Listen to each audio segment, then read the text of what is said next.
베드로 후서 3장 말씀 나누면서 오늘은 좀 우리 삶에서 이 잘못된 신앙의 모습이 얼마나 안 좋은 결과를 가져오는가, 그리고 우리가 그걸 어떻게 대처해야 될 것인가에 대해서 좀 실질적인 실제적인 얘기를 좀 나눠보고자 합니다. 먼저 본문에 이런 말씀이 있습니다. 16절에 보니까 바울도 그 받은 지혜대로 너희에게 이같이 썼다. 그 다음에 15절에, 그 다음에 16절에 그 모든 편지에도 그랬습니다. 그러니까 바울 서신을 얘기하는 거죠. 베드로 교회 당시에 성경은 당연히 구약 성경이겠고, 그 다음에 이제 바울 서신이 성경으로 이렇게 교회 안에서 회람되면서 하나님 말씀으로 받아들여져 가는 과정에 있었다. 물론 확정은 아니었습니다. 베드로 교회 당시는.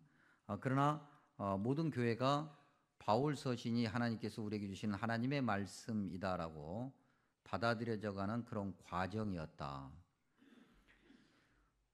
그런데 그 하나님의 말씀을 오늘 말씀해 보니까 억지로, 다소 좀 말씀에 어려운 내용이 있다 보니 그걸 이해를 해야 되겠는데, 모르면 모른다고 솔직하게 이렇게 지나가고 겸허하게 하나님 말씀 앞에서 자신을 이렇게 돌아보는 것이 아니라 그걸 억지로 풀려고 했다는 거죠.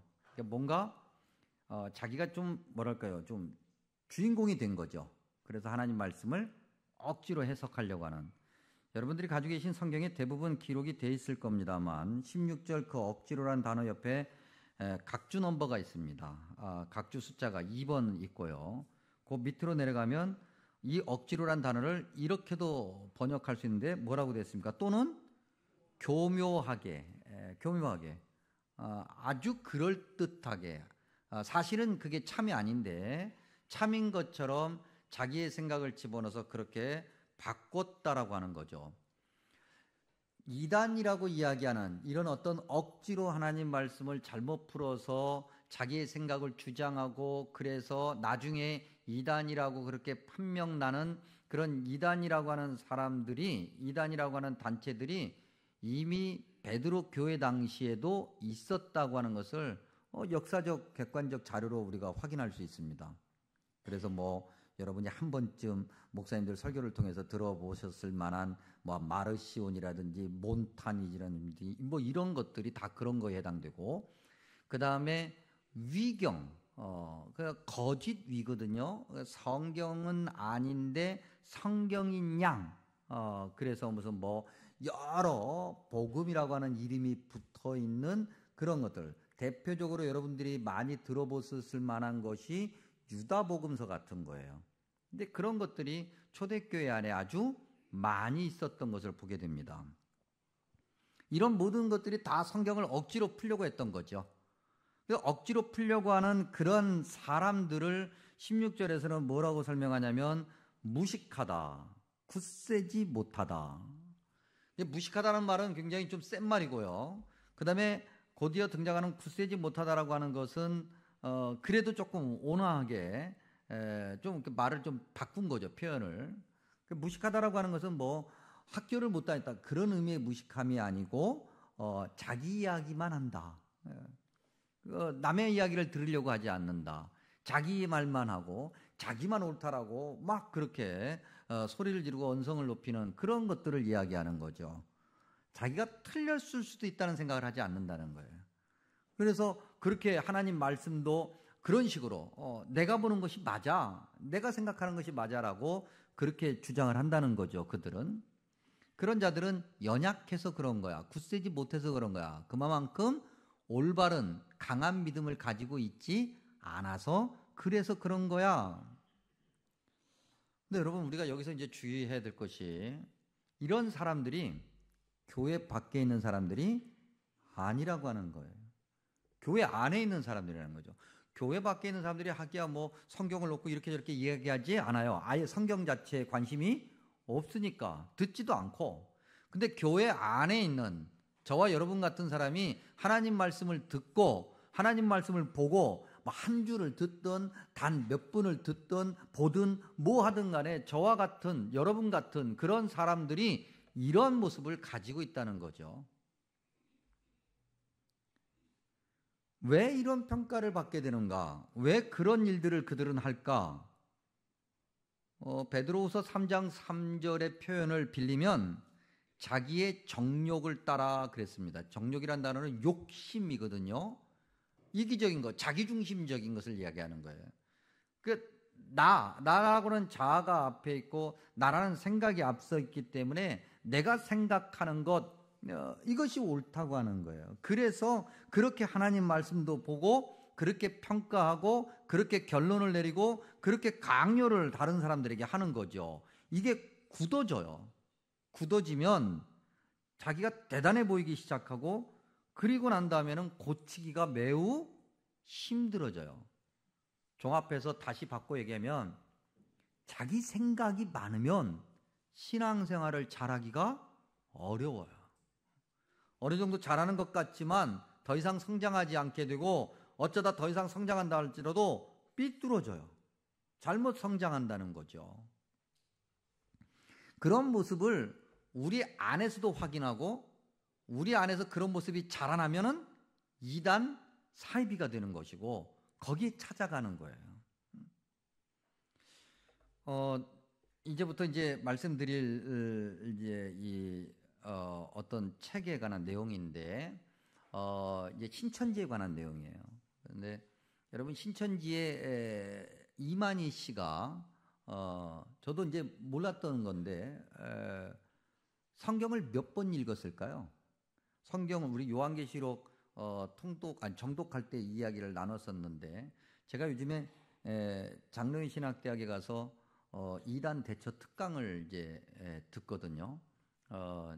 이제 그 친구가 교수님이기 때문에 친구 이런 얘기 근데 유튜브에 오늘 나가도 되나 몰라. 하여튼 하여튼 그 덕으로 이제 슬그머니 가서 이제 듣는 건데 거기에 이제 전문가들이 와요. 그러니까 신천지뿐만 아니고 이단 대응 전문가.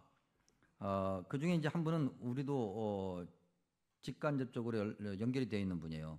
대전도와 함께 양형주 목사님. 이건 뭐 공개적으로 얘기해도 되는 건데. 이제 우리가 지금 몽골에 지금 방출우교회 류바 목사님과 지금 우리가 동역하지 않습니까? 그 이단 교육을 시키고 이단 사역을 지금 돕고 있는 그분이죠. 이제 아무튼 그분의 증언에 의하면, 아니 그분의 말에 의하면 그분은 역시 신천지에서 오랫동안 몸담았던 분들의 생생한 증언에 의해서 이야기하는 건데, 뭐 정확한 그 수치는 알 수 없지만, 하여튼 많이 읽었다. 뭐 우리처럼 그냥 훅 이렇게 읽는 경우가 아니라 아주 성경을 면밀하게, 자세하게 정독하면서 성경을 많이 읽었다고 하는 것만은 분명해요. 근데 몇 번을 읽었을까? 조금 과장된 표현인지도 모르겠지만 이만희 씨가 성경을 2000번을 읽었답니다. 그냥 읽은 게 아니고 아주 정독해서. 그러니까 뭐 그 정도면은 뭐 툭 건들면 그냥 뭐 어디에 몇 장 몇 절 뭐 뭐든지 다 나오는 걸어다니는 성경 사전 같은 거죠. 1000번을 읽었다 해도 그야말로 성경의 도 같은. 근데 그렇게 성경을 열심히 읽고 잘 읽은 사람이 오늘날 이단의 교주가 되어 있다. 왜 그러냐? 왜? 자기 생각으로 읽었기 때문에 그런 거예요. 자기가 주인이 된 거죠. 그래서 성경을 보면 그런 결과들이 생기는데, 그러한 모습으로 기존 교회 교인들을 계속해서 끌어당기고 있다. 그래서 오늘 우리가 신천지가 최근에 교인들을 포섭하려고 하는 그런 어떤 그들의 어떤 전략적 방법, 그게 무엇인가를 이분들이 쓴 책이 있어요. 신천지 대응 종합 매뉴얼이라는 뭐 얇은 책이긴 한데 거기에 제 3장에 21개의 항목이 있습니다.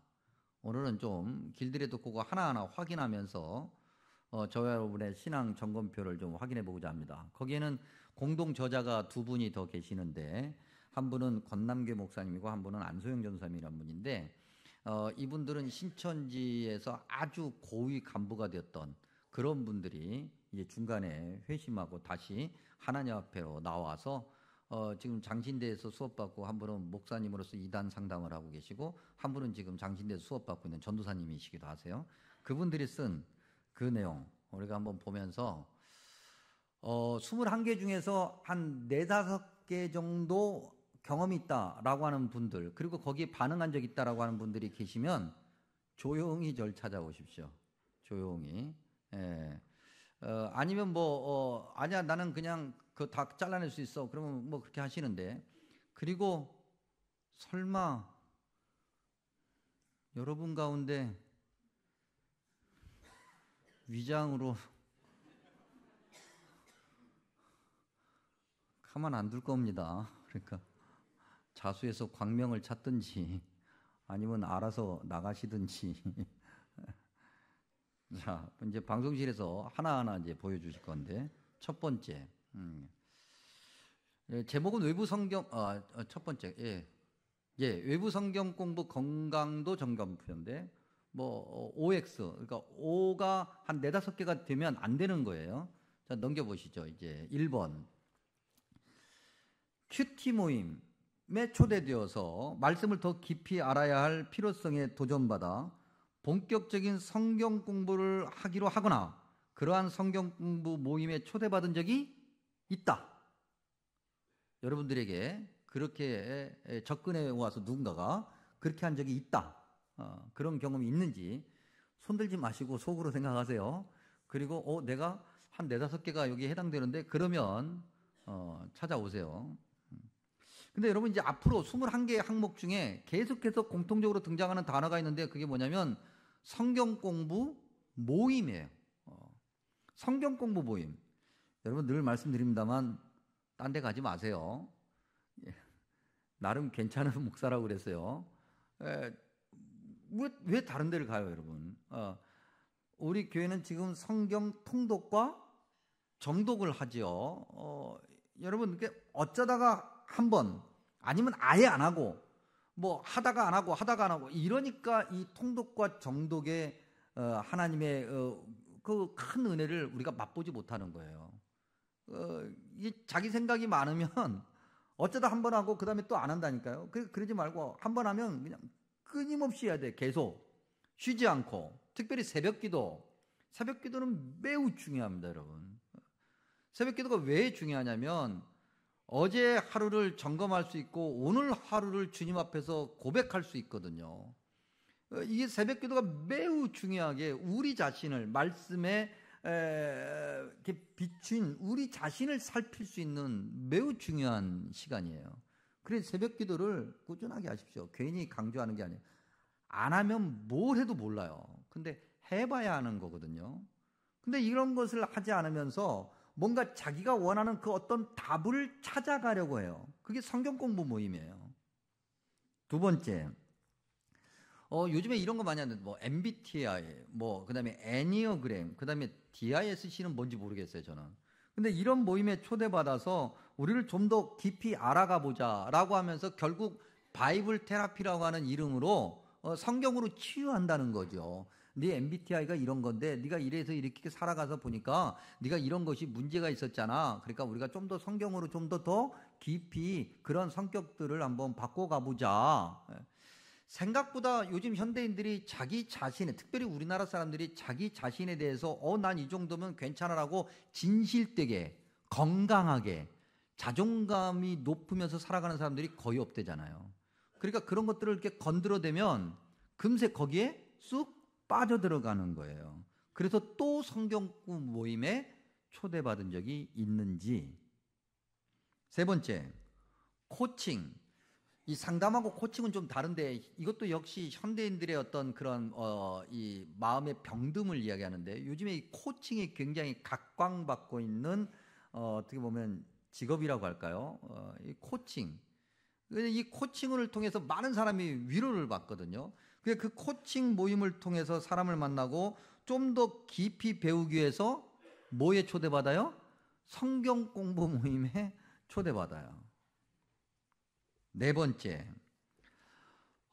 성경 구절, 여기 말고도 이제 계속 이거 나옵니다만 여기저기 성경 구절을 가져와서 이렇게 성경 구절, 성경에 기록되어 있는데 이거 맞아? 너 이렇게 하고 있어라고 공격적인 질문을 한다는 거죠.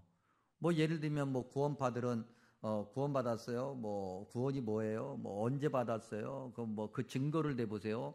이렇게 공격적인 질문을 던지면, 성경을 이렇게 들이대면서 질문을 던지면 잘 대답을 못해요. 그러니까 더 말씀을 깊이 공부할 수 있는 성경 공부 모임이 있으니까 와라라고 또 초대를 한다는 거죠.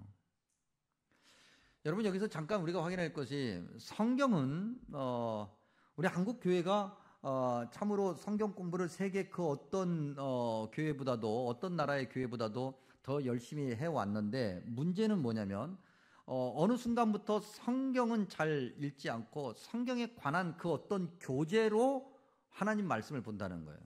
물론 그게 필요해요. 뭐 초기 단계라든지 아니면 뭐 전부 다 초신자라든지 필요한데, 이 신앙생활하면서 교과서와 참고서가 뒤바뀌어 버리는 거죠.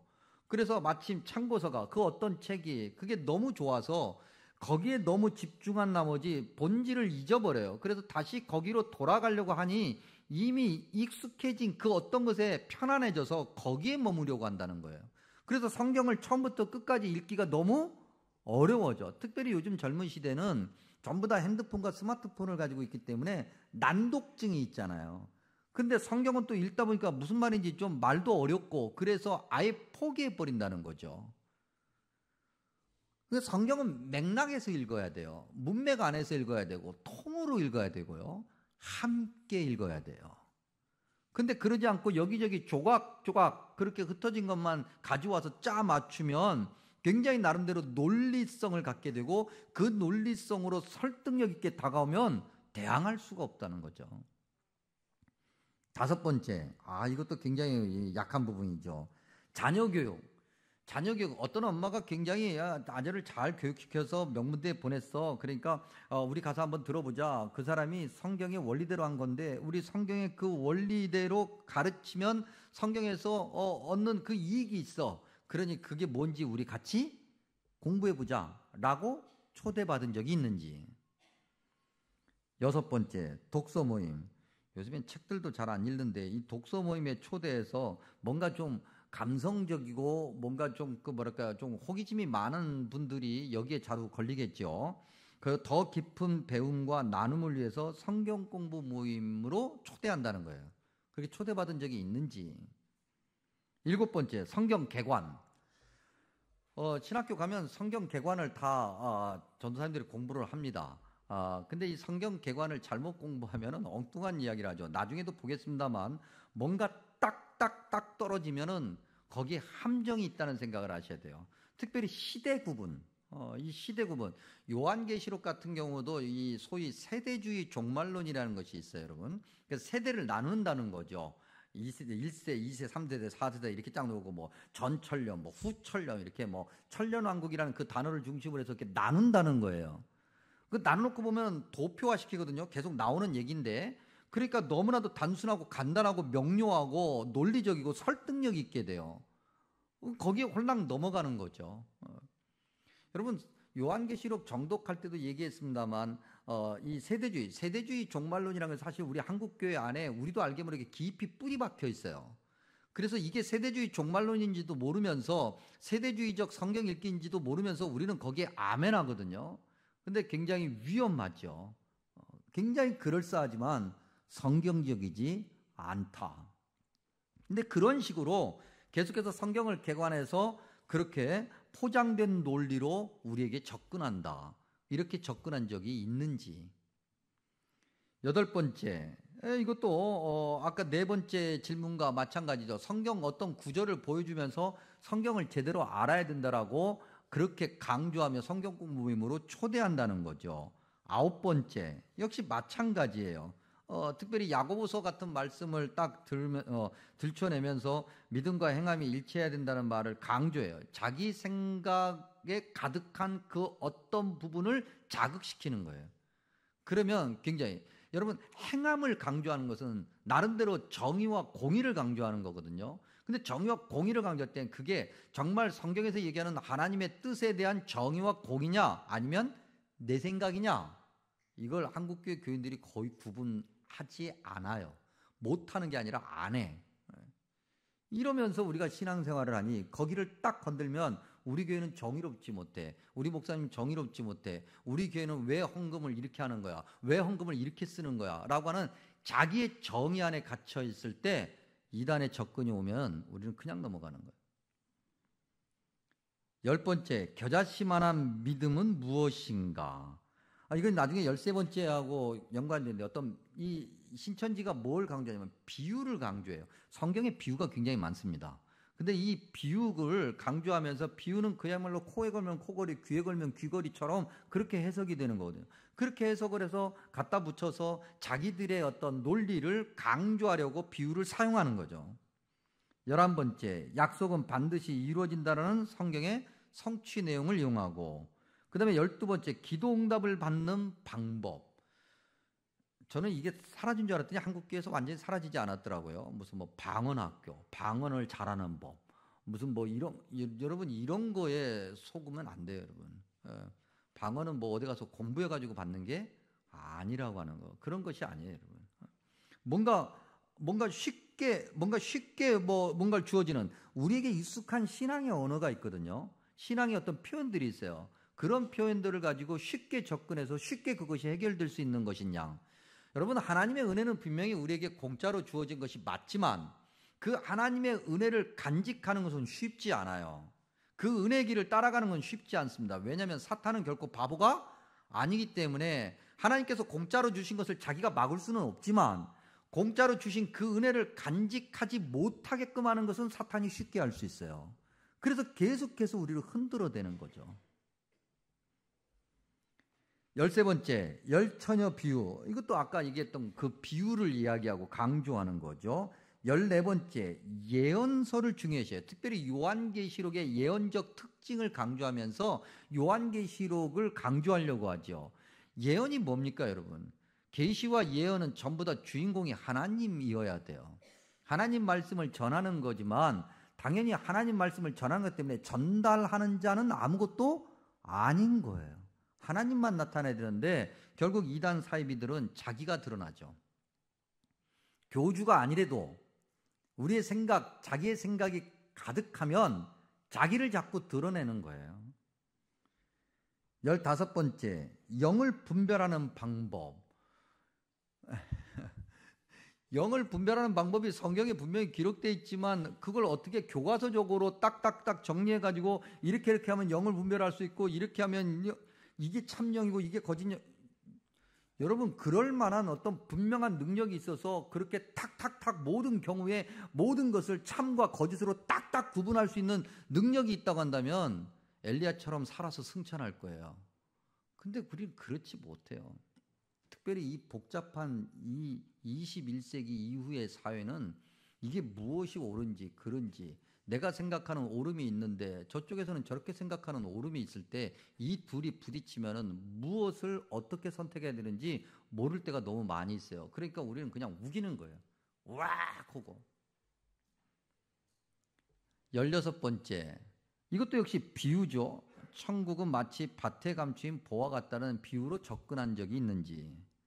그 다음에 17번째, 성경은 왜 이렇게 어려운가? 그건 비유를 알면 쉽게 되는데, 그러니 비유를 알자라고 얘기하면서 접근해오는 방법, 그런 접근 방법을 받은 적이 있는지. 18번째, 요즘에 젊은 사람들이 이제 자주 하는 건데, 소위 인스타그램이라든지 아니면 SNS, 뭐 이런 걸 이용해서 서로 뭔가를 공유하려고 하죠. 그런데 자기의 직접적인 연락처는 가르쳐 주지 않는 방법. 그래서 뭔가 이런 어떤 인터넷상에서 SNS상으로 뭔가를 뭐 이렇게 좀 접근해서 답을 주려고 하는 듯한 그런 시도들, 그런 접근을 받아본 적이 있는지.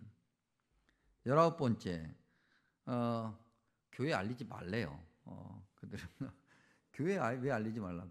여러분 어디 담배 가지 마십시오, 여러분. 가지 마시는데 그래도 죽어도 나는 거기 가서 성경 공부를 하고 싶다라고 한다면 정말 부탁이니 저한테 오세요. 그래서 나 여기 가서 하고 싶습니다. 한 번만 물어봐 주시기 바랍니다. 그냥 가지 말고. 안 가는 게 제일 좋아요. 안 가는 게 제일 좋은데 그래도 가고 싶다 그러면 한 번만 와서 물어보세요. 그래야지. 교회 알리지 않고 왜 알리지 않을까요? 뭔가 깨림칙하니까. 그리고 난 다음에 19번째 그 마지막 부분에 보면요. 원래 이 성경 공부는 유료인데 지금만 특별히 무료로 이거 어디 보이스피싱 같은 데서 많이 하는 건데. 그리고 하여튼 그다음에 20번째 이따금 도표와 단순한 그림으로 모든 걸 설명하려고 한다. 그다음에 마지막 21번째 처음에는 1대1로 공부하다가 시간이 지나면 줌, 화상 이런 것을 통해서 소그룹으로 그다음에 다시 모여서 일주일에 3, 4회 성경 공부를 한다. 그래서 뭐 신천지 안에서 복음방이다. 뭐 이런 걸 해서 모여가지고 센터에서 그렇게 6개월 또 뭐 3개월, 6개월 공부시키고 그다음에 조금 더 거기서 잘 수능적이면 그 다음 단계로 나가고 이렇게 되는 거죠. 이제 거기 정도 가면 빠져나오기가 어려워져요.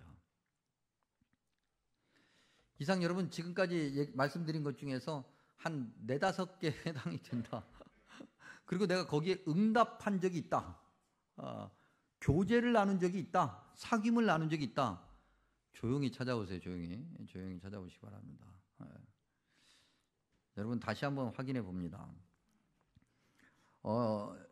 이제 일반적으로 뭐 목사님들이 다 옳은 건 아니겠지만 그래도 목회적 일반적 통계에 의하면 아까도 말씀드린 것처럼 자기 생각이 많으면 그야말로 애나 어른이나 가릴 것 없이 자기 생각이 많으면 좋은 믿음으로 잘 성장하기가 어려워요. 언젠가는 교회를 떠나거나 아니면 교회 안에서 문제를 만들고 자신을 드러내는 일이 많죠.